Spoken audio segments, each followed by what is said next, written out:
berkaitan dengan sistem Khalifah Islamiah.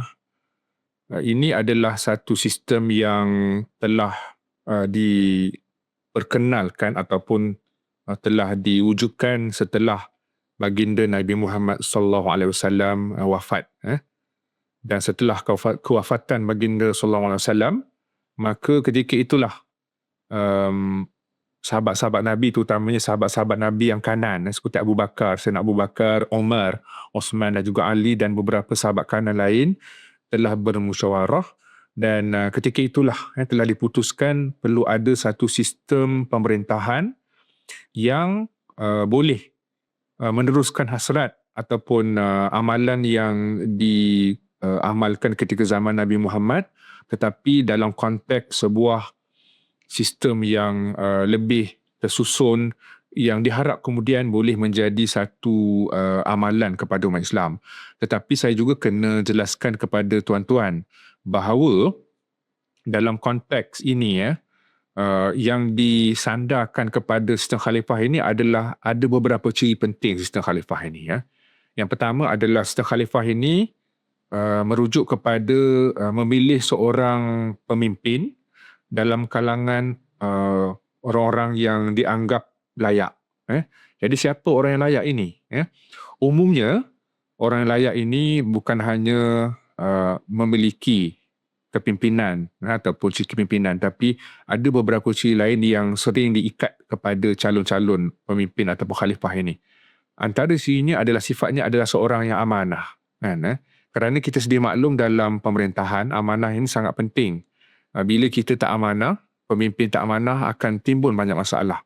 Jadi dalam konteks inilah sistem khalifah ini ataupun kita sebut secara detail ini telah membawa satu idea berkenaan dengan pemimpin. Apa sistem pemimpin ataupun khalifah ini yang kita nak wujudkan. Jadi dalam konteks ini sebenarnya saya nak kongsikan dengan tuan-tuan berkenaan dengan beberapa aspek penting sistem khalifah ini. Yang paling penting adalah apa idea-idea yang berkait tentang sistem khalifah. Bila kita sebut tentang sistem khalifah, antara yang penting adalah konsep dipanggil sebagai konsep syura. Syura ini kita boleh, sebelum itu ada baiknya kalau saya kongsi juga dengan tuan-tuan bagaimana cara memilih seorang khalifah. Umumnya kita sedia maklum khalifah dipilih menggunakan sistem bai'ah. Bai'ah ini mudahnya, kalau hari ini adalah sistem pilihan raya. Cuma zaman dulu dia tak ada sistem pilihan raya yang kita faham pada hari ini.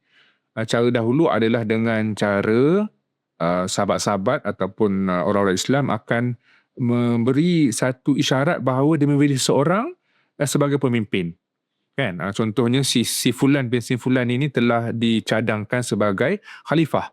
Dan kemudian ada orang lain, ada sahabat-sahabat yang juga pada masa sama telah memberikan bai'ah kepada calon tadi. Maka dalam konteks inilah sebenarnya muncul apa dipanggil sistem bai'ah, yang mana pada hari ini kita nampak konteks itu telah diubah dan lebih kemas, yang mana kita ada konsep dipanggil sebagai pungutan suara ataupun pilihan raya. Yang mana dalam konteks pilihan raya ini juga konsep matlamatnya sama, cuma pendekatan yang berbeza.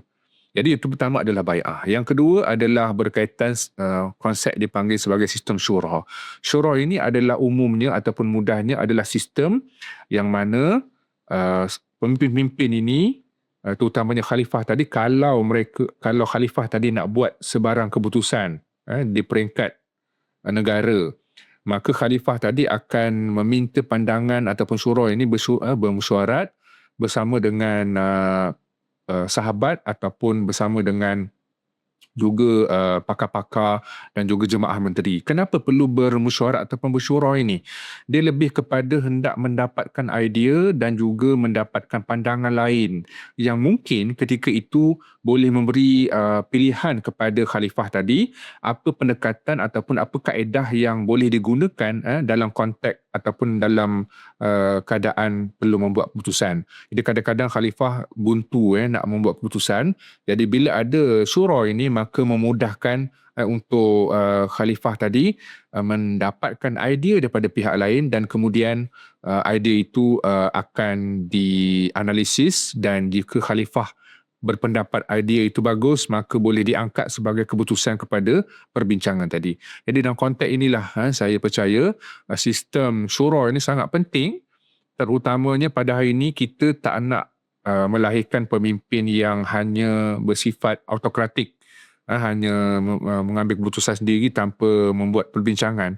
Tapi pada hari ini sudah menjadi satu trend kita membuat musyawarah ataupun berbincang, dan sebenarnya ini perkara ataupun amalan yang sudah diamalkan sejak daripada zaman sahabat dulu lagi, yang mana sahabat akan bermusyawarah sesama mereka. Misalnya kita contohnya adalah ketika zaman Khalifah Umar dan Osman, ketika nak membuat keputusan keputusan terlibat dalam perang. Banyak kali juga sahabat-sahabat ini, terutamanya khalifah tadi, telah mengadakan musyawarah dan akhirnya dengan musyawarah ini maka boleh dicapai satu keputusan yang tepat yang mana akan membantu dari segi membuat satu dasar yang jelas, terutamanya berkaitan dengan dasar ketenteraan dan sebagainya.